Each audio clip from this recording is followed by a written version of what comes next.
Clinical Monday, the best day to begin a healthy week. Like I said in the intro, that we need to spread awareness when it comes to all things mental health, and we're doing just that. For this conversation, we are looking at mental health awareness, we're looking at trauma, suicide, and psychological support for people who are experiencing trauma and suicide. Please make sure that you're part of this conversation by leaving your comment on the comment section below. On Oral Pop's Facebook page. That's where we live coming to you live and direct from. Also on X, it is @n_health with the hashtag Clinical Monday. And yeah, man, for Clinical Monday, my name is Nkosi. Thank you so much for joining us.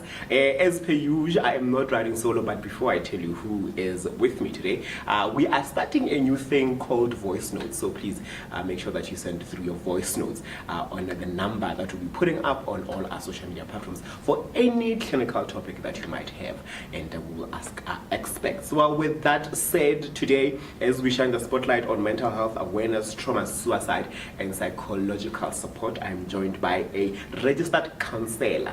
Say it right. Registered counselor who prides herself in safeguarding and advocating for the well-being of children and adults within the South African population. And their name is Makgabo Seopa. Ki kupela round of applause, ya audience digital. Can I get that? Okay, I'll get that. Yay, hi. How are you? I'm fine, thanks. I gave yourself a round of applause. Because, I mean, what can we do in these situations? Thank you so much for joining us. I appreciate your time. Mental health is a huge issue, and I like the fact that we are also having this conversation to sort of like shine a spotlight or awareness when it comes to trauma and suicide, and also what is it that we can do as a community to support the people who are dealing with these issues. But you know, how do we even begin to create perhaps maybe the awareness and you know, to spread awareness when it comes to mental health?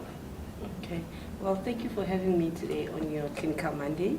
You know, how we can make awareness and spread, you know, general knowledge or let's say information on mental health is simply if we talk freely and openly about mental health issues, you know, and we take accountability to educate ourselves and others, you know, on warnings and signs or symptoms of mental health related issues, and also, you know, by practicing kindness, that would also help others to be able to open up, and by them opening up and sharing with you what they are struggling with mentally, then you're also getting educated and enlightened, and also you can, you know, volunteer like at Oram, for example, whereby you get yourself knowledgeable, and then that knowledge that you get to share it with other people outside. I got you.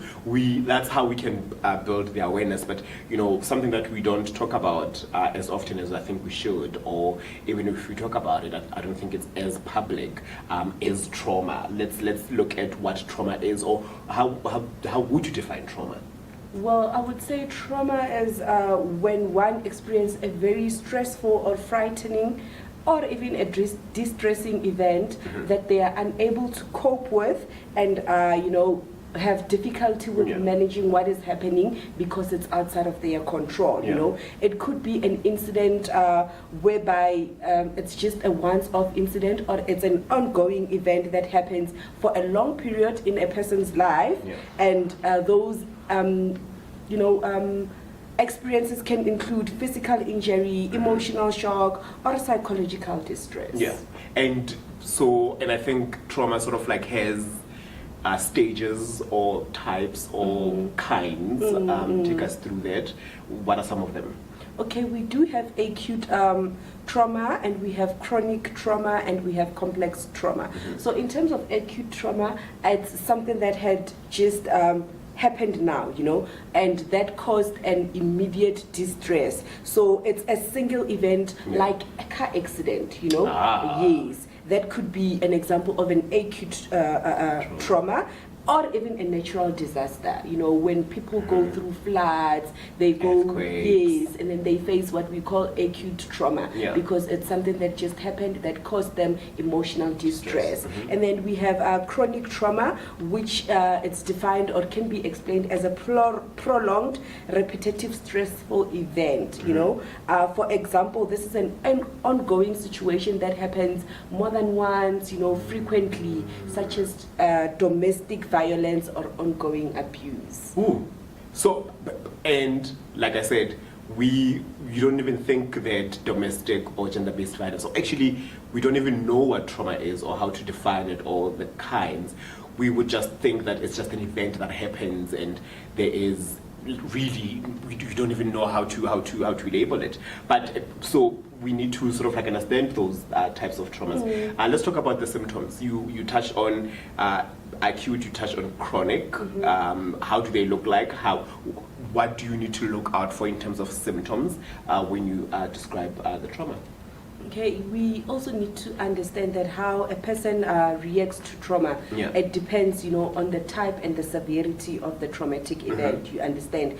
So most common symptoms that we see that one has experienced trauma is when they have a high state of alert. Let's take an example whereby you got robbed, V. You know, that could be traumatic for you because maybe they held you know, a gunpoint to you. So lately these days, older Maya Motseleng, you know, you always become very high alert because of the traumatic incident. You know, you find yourself that there are also people who are emotionally numb because they are in a state of shock after trauma.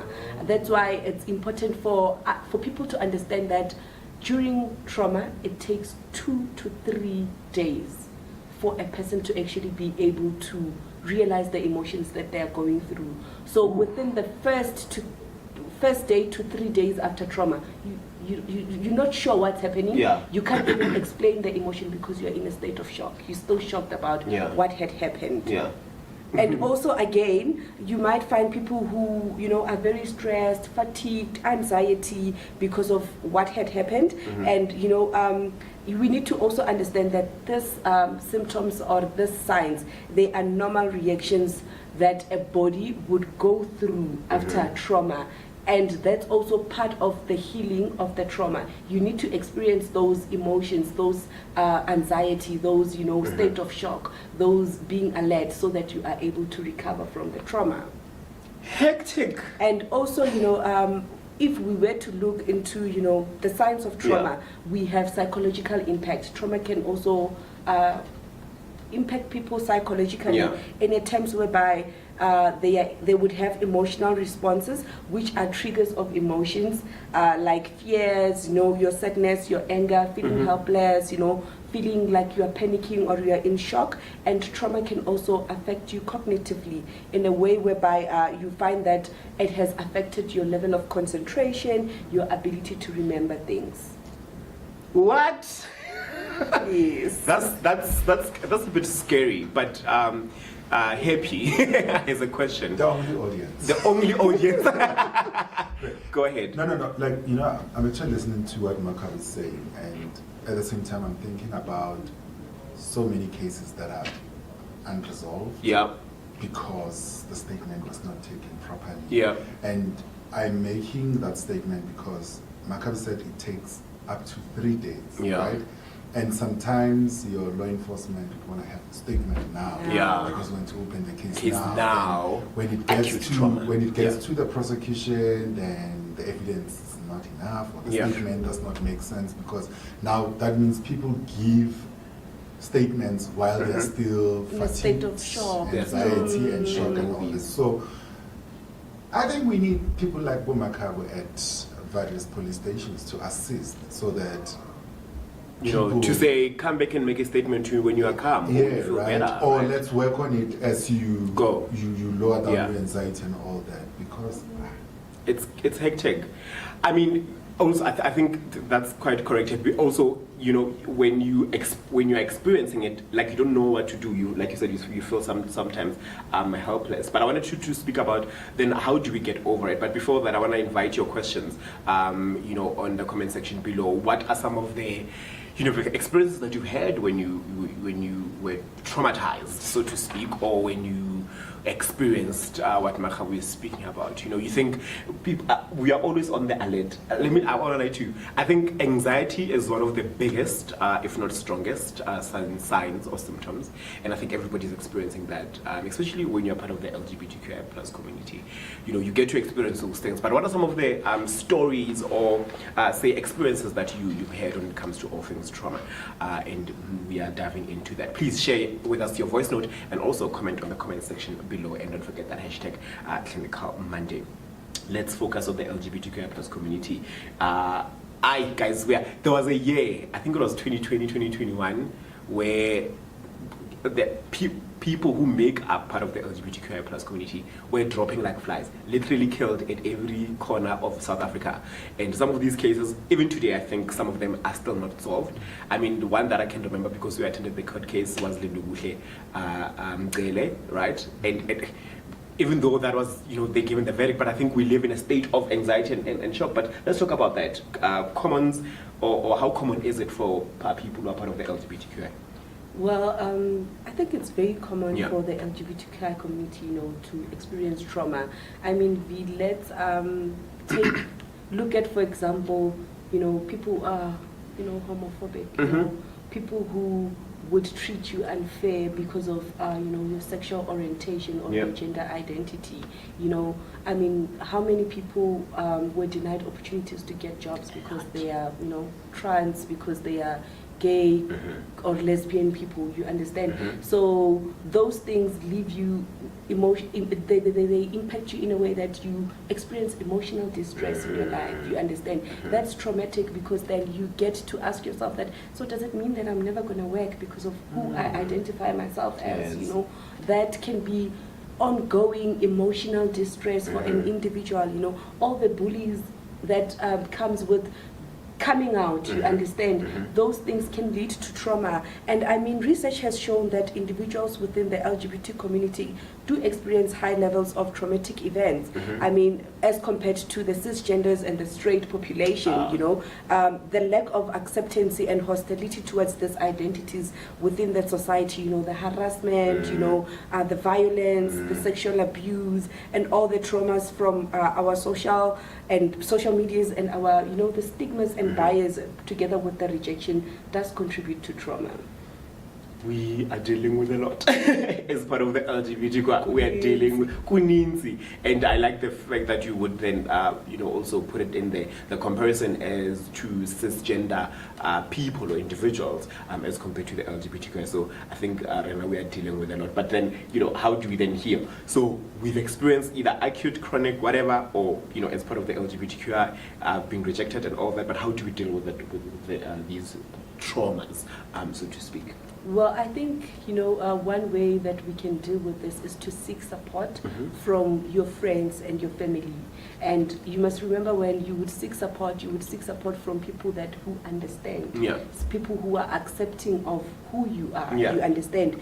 And also, I do believe that joining support groups that are affirming of, the LGBTQI community's gender identities or sexual orientation would also help, because you would be talking to somebody who is in the same journey as you are, somebody who can relate, unlike coming to speak to Makgabo and telling Makgabo, hey, this is what I'm going through. Remember, if I am not enlightened about the LGBTQI community,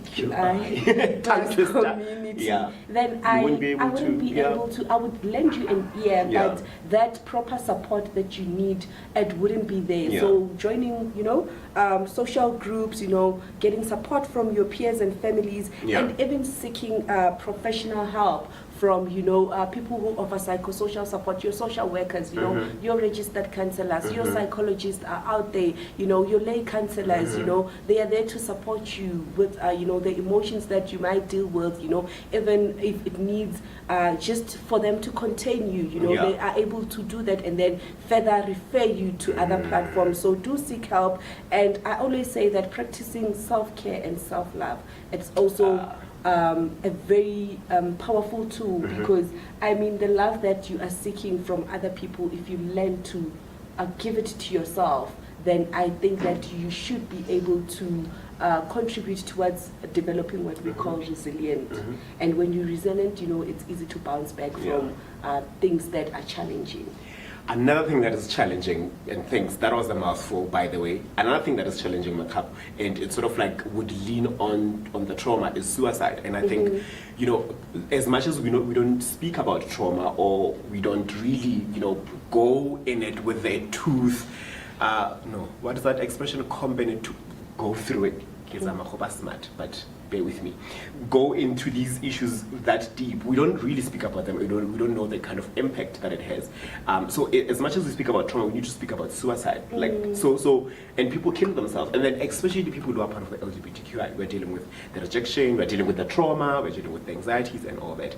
And equally to that, we're dealing with a society that is not welcoming. Let's dive into suicide, and personally, before we get deep into what then would be the relationship between LGBTQI plus people and suicide, let us define what suicide is for our audience.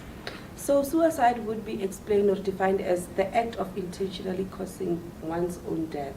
So you are self-harming yourself with the intention to take away your life. That's the simple way of defining suicide. I might be suicidal. What should I look out for? Or I might be in a group of people who are suicidal, or somebody might be suicidal. What should be the things that tick or show us that, hey, this person is suicidal? Well, often symptoms about people who are suicidal is that they talk about dying. Yes, I would constantly have a conversation with you, and I'll be like, if I was dead, this wouldn't be happening, maybe if I would die, this would be better. Because people would say, "Reswaning mara." No, like you must also remember the context I get in which we would say it. Maybe hara responding is because 2 minutes, But every time when I speak to you, I'm always consistent about dying and feeling guilt or shame, and I'm a burden to my family. Why don't I just die? Those are the signs. Okay, happy. I know. I know. You know what I want to say? I want to know how common. Because does this mean if it always crosses my mind that if I die, it's okay? Does this mean I'm suicidal? No, it doesn't. Remember when we defined suicide, we said you would act in an intentional way to take your own life. So if you're just having a thought whereby maybe it happened that you felt like why don't I just die? That's not but maybe in a case where I can relate with that. Bottom line relate with. But now to a point that thought hangs in there to a point that even when you go to bed, you feel like, if I do not wake up, it's fine. I do not have issues with that. Should I die? Like a point where if you don't care anymore. Well, I think I will still say if you do not then act, or even your behavior does not change in a way where you find yourself researching ways to die or planning ways to die, then I wouldn't. It's not as severe as it is. It's just a thought, a suicidal thought that you have that you can then maybe consider looking for, assistance within the relevant profession. But now, if you are showing signs and also you are, planning to put it into action, then I think the intent. Yes, the intent to, end your own life, then that's when we would say you are, suicidal. In some cases, you find that other suicide cases are very impulsive. One wants to just kill themselves due to stress, due to relationship problems, due to maybe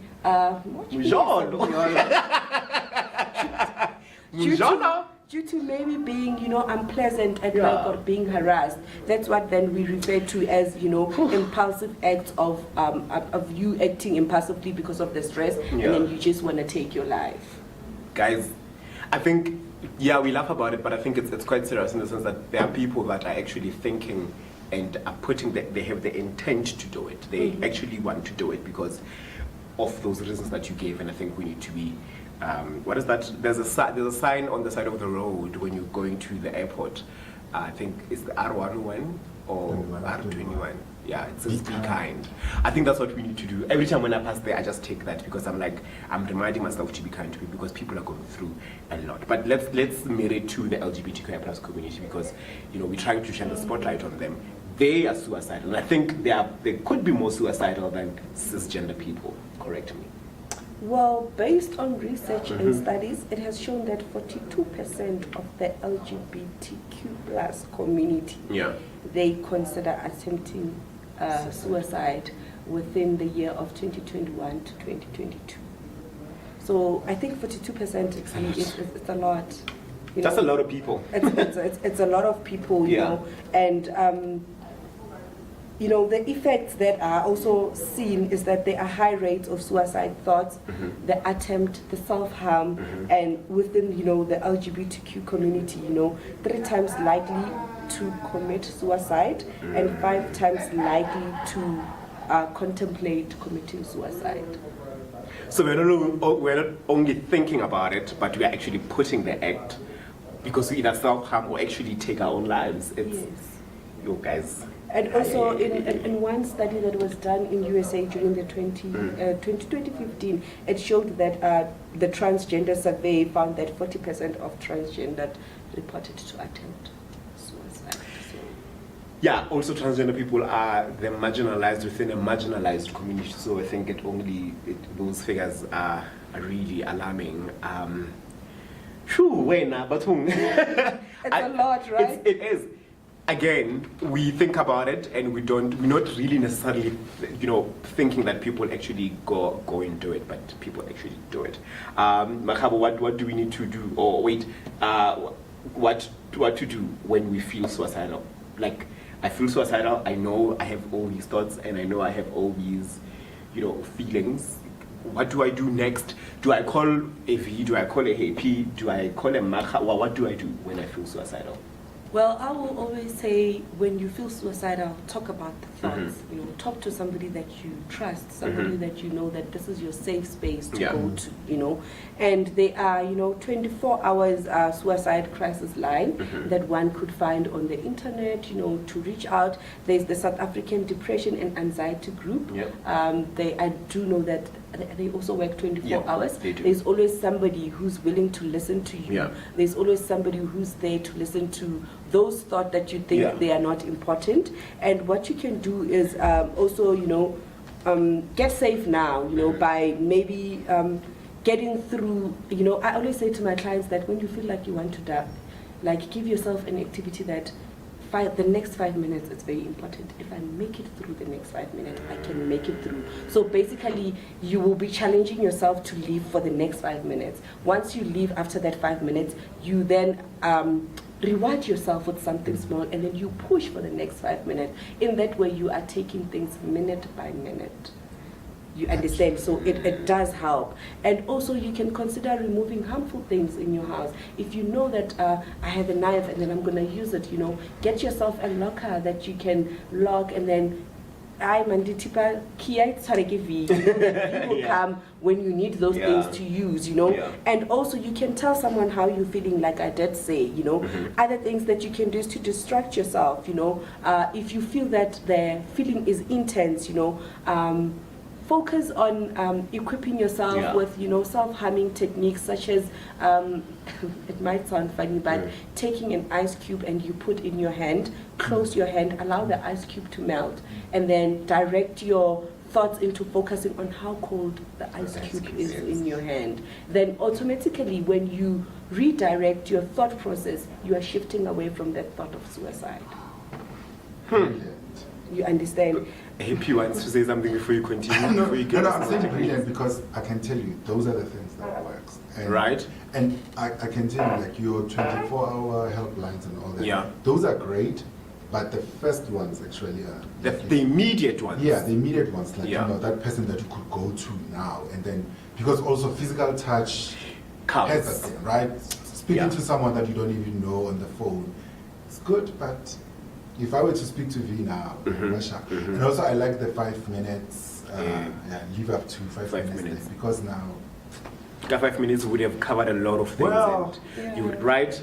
I think we can win over mental health. We can. We It's can. just, you know, a matter of more Putting our awareness, mind, you know, as learning about the challenges and how to cope. Yeah. And also what you can maybe do to distract yourself is maybe tear a piece of paper into 100 pieces. By the time you get to 100 pieces, I swear, you would have forgotten that you wanted to die. You understand? So it's these little things that people don't know about that can actually just save their life from, you know, or make them not commit that suicide and make it to the next day until they go seek professional help. You understand? And also focusing on, you know, your sense, you know, we try to find things that you can smell, you know, taste around, and, you know, go outside, challenge your thought process. I always say that the mind is a very powerful weapon. So be careful what you spend your time thinking about, you know, because how you think contributes to how you feel, which will then contribute to how you act. So say that again for us at the you- back there. Choir, how listen. you think will contribute to how you feel, which will then contribute to how you act. Don't you want to also talk about music? I had a conversation about that when we did Vanessa, and I was like, I wake up moody sometimes, and sometimes it's extreme moods where I don't even want to do anything, and I want to defrost after 10 or 11. And I was like, what can I do? Because it's constant. She's like, play music. I'm like, I play music, but I play a different kind of genre. She's like, no, maybe change the genre. I don't listen to that kind of music, maybe. So I was like, should I play bomb? So, you know, so I think also music contributes. Yeah, It because does. also people don't interrogate what they listen to, and sometimes We don't. Yeah, sometimes I feel like people stay a little bit longer in certain situations because of what they've been listening to, and how you listen to a certain type of music, and you start thinking, the situation, it's real and it's here to stay, and this is how I'm supposed to feel at this moment, and. I think also what Change the she's saying about the music goes back to the things that you spend most of your time on contributes a lot, guys. I always say we must be careful what we do with our time.